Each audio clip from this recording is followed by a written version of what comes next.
এঁচোড় চিংড়ি আমাদের প্রত্যেকেরই একটা ফেভারিট রেসিপি। আমি এঁচোড়গুলোকে আগে 50% সেদ্ধ করে নিয়েছি।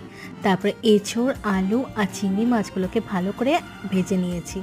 এগুলোকে ভেজে তুলে রাখার পর আমি পেঁয়াজ আর কাঁচা লঙ্কাটাকে ভালো করে ভেজে নিলাম। এদিকে রসুন আর টমেটোটাকে পেস্ট করে নিয়েছি। তারপরে চিংড়ি মাছ, এঁচোড় আর আলুগুলোকে একসাথে দিয়ে ভালো করে কষিয়ে নিয়েছি।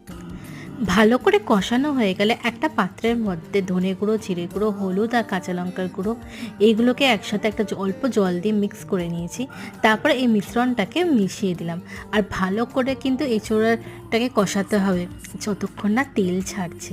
আর অল্প একটু গরম জলও আমি দিয়েছিলাম। যদি তোমরা ঝোল খেতে পছন্দ করো তাহলে অল্প একটু গরম জল দেবে।